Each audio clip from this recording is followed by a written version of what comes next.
ఈరోజు మనం ఇలా ముద్ద తింటున్నామంటే ఈ నెలతో సెలవే కదా. ఇంత కష్టపడుతున్నావు కదా మావా, వర్షం పడుతుందంటావా? మన పొలంలో మొలకలు వస్తాయంటావా? ఓ వరుణ దేవుడా, నా పంటలు నీకోసం ఎదురు చూస్తున్నాయి. నీరు రాకపోతే ఈ పంట ఎలా బ్రతుకుతుందయ్యా?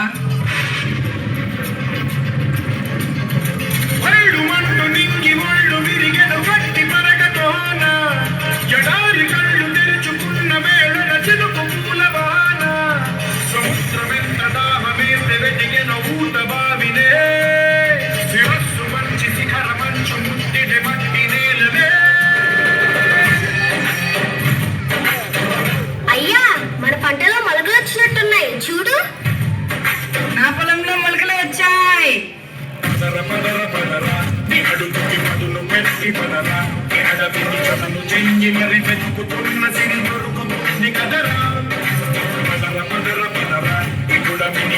చూడు పదరా చిగిలు పనుమలు ఎక్కడను ప్రశ్నలన్నిటికీ సమాధానమిదిరా.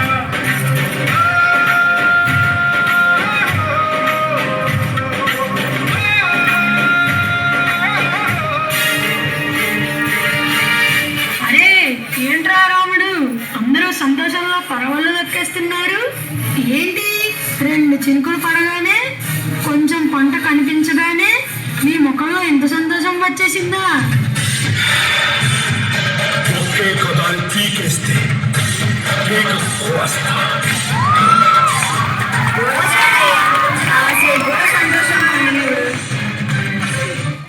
ఏంటయ్యా ఇలా వచ్చారు?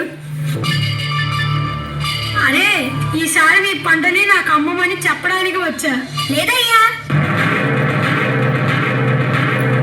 ఈసారి మా పంటని మేమే పట్నంలో అమ్ముదాం అనుకుంటున్నాం.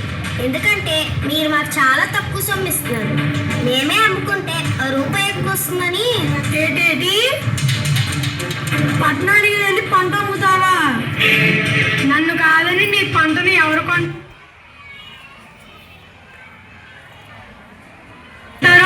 అసలు ఈ ఊరు నువ్వు ఎలా దాటిస్తావో నేను చూస్తా.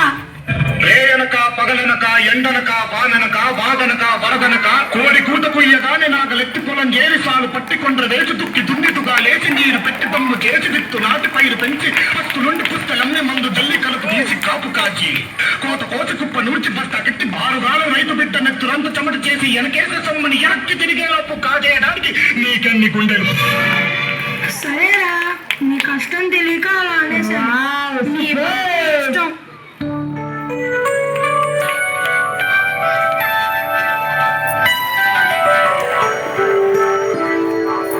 నాన్న, సంక్రాంతి దగ్గరికి వచ్చేస్తుంది. నాకు కొత్త బట్టలు కొనిస్తానన్నావు. నా కాలేజ్ ఫీజు కూడా ఇంకా కట్టలేదు నాన్న. నాన్న నాన్న, నీకు ఒకటి తెలుసా? మొన్న జరిగిన ఎగ్జామ్స్ లో నా క్లాస్ ఫస్ట్ వచ్చింది నాన్న. అవునా బంగారు తల్లి, నాకు తెలుసమ్మా. నువ్వు బాగా చదివి పెద్ద డాక్టర్ అయ్యి మన ఊరికి మంచి పేరు తీసుకొస్తావని. ఇక తండ్రి కూతురు కబుర్లు అయిపోతే వచ్చి పడుకోండి. పొద్దున్నే బేగా లేసి పొలానికి వెళ్ళాలి కదా.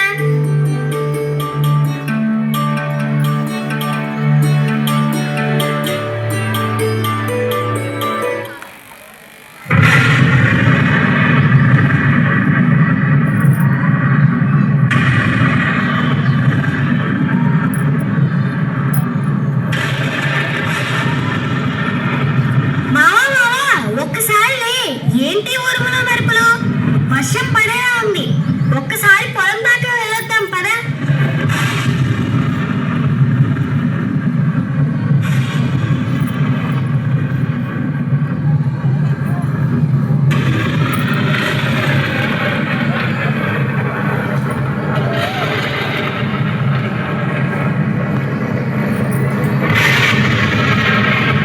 అమ్మో, నా పొలం మొత్తం మునిగిపోతుంది. ఎవరైనా వచ్చి నా పొలాన్ని కాపాడండి.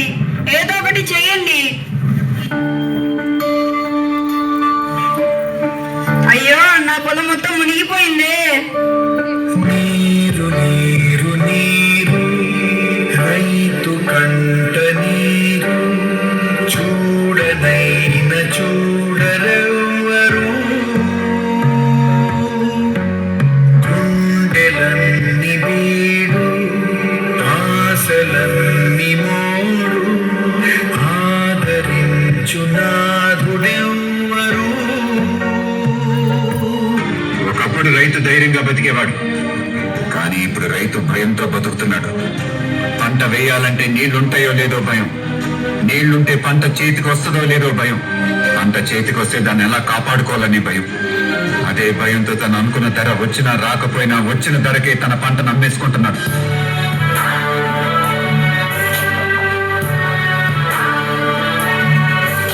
ఏమైంది నాన్న? ఏమైంది అమ్మా? ఎందుకు అలా బాధపడుతున్నారు? ఇంకేముందమ్మా అవడానికి, చేతికి వచ్చింది అనుకున్న పంట మొత్తం చేజారిపోయింది. ఈ పొలం మీద ఎన్నో ఆశలు పెట్టుకున్నాను, కళలు కన్నాను. ఇప్పుడు అవన్నీ నెరవేరేది ఎలా? నేను డాక్టర్ని చేసేది ఎలా అమ్మా?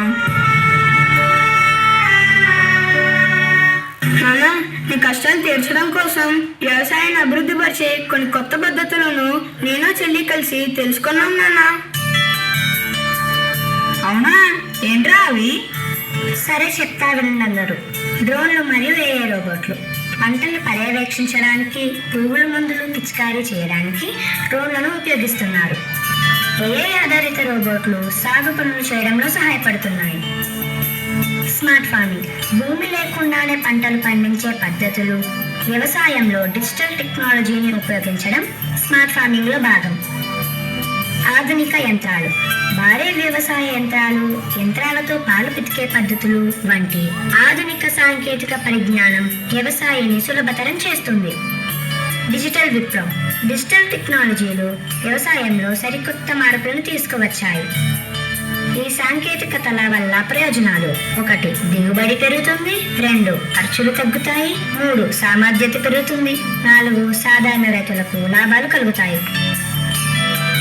సరే అమ్మా, ఇదంతా బాగానే ఉంది, కానీ అకస్మాత్తుగా వర్షాలు పడితే ఏం చేయాలో కొంచెం వివరించు తల్లి. ఆకస్మిక వర్షాల నుంచి పంటను రక్షించడానికి నీరు నిలిచిపోకుండా ఎత్తైన ప్రదేశాల్లో మొక్కలు పెంచడం, మంచి డ్రైనేజ్ వ్యవస్థను ఏర్పాటు చేయటం. అవసరమైతే పంటను కవర్ చేయడానికి షేడ్ నెట్స్ లేదా రెయిన్ కవర్స్ వాడాలి. బలమైన గాలుల నుండి పంటను రక్షించడానికి గాలికి అడ్డుగా ఉండే తెరలను ఏర్పాటు చేయాలి. భారీ వర్షాల తర్వాత ఫంగస్ మరియు తెగుళ్లు పెరిగే అవకాశం ఉన్నందున వాటిని ఎప్పటికప్పుడు పర్యవేక్షించి తగిన నివారణ చర్యలు తీసుకోవాలి. ఎవరైనా అన్నం పెడితే అన్నదాత సుఖీభవ అంటాం. అన్నదాత అంటే ఎవరో తెలుసా? వండినవాడో వడ్డించిన వాడో కాదు, పండించిన వాడు. వ్యవసాయానికి మించిన సాయం ఆ దేవుడు కూడా చేయలేడు. సెల్ ఫోన్ లేకపోయినా మనం బతకగలం, టీవీ లేకపోయినా బతకగలం, ఏసీ లేకపోయినా బతకగలం. కానీ అవి తయారు చేసేవాడు పోటీస్తాడు. కానీ అన్నం లేకుండా మనం బతకలేం. అది పండించే రైతు మాత్రం ఎప్పటికీ పేదవాడే పేదవాడే పేదవాడే. అందరిలో ఈ ఆలోచన మారాలి. రైతు అంటే కష్టాలు కన్నీళ్లు మాత్రమే కాదని, ఈ నూతన పద్ధతులను ఉపయోగించి వ్యవసాయం చేయడం ద్వారా మంచి లాభాలు వస్తాయని తెలుసుకోవాలి. అలానే అగ్రికల్చర్ కి సంబంధించి విద్యారంగంలో వివిధ రకాల కోర్సులు అందుబాటులో ఉన్నాయి.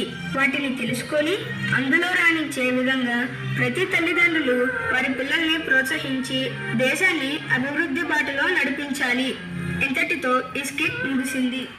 ఏసీ లేకపోయినా బతకగలం, కానీ అవి తయారు చేసేవాడు పోటీస్తాడు.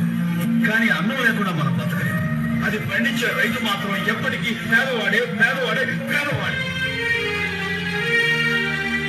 అందరిలో ఈ ఆలోచన మారాలి. రైతు అంటే కష్టాలు కన్నీళ్లు మాత్రమే కాదని, ఈ నూతన పద్ధతులను ఉపయోగించి వ్యవసాయం చేయడం ద్వారా మంచి లాభాలు వస్తాయని తెలుసుకోవాలి. అలానే అగ్రికల్చర్ కి సంబంధించి విద్యారంగంలో వివిధ రకాల కోర్సులు అందుబాటులో ఉన్నాయి. వాటిని తెలుసుకొని అందులో రాణించే విధంగా ప్రతి తల్లిదండ్రులు వారి పిల్లల్ని ప్రోత్సహించి దేశాన్ని అభివృద్ధి బాటలో నడిపించాలి. ఇంతటితో ఈ స్కిట్ ముగిసింది.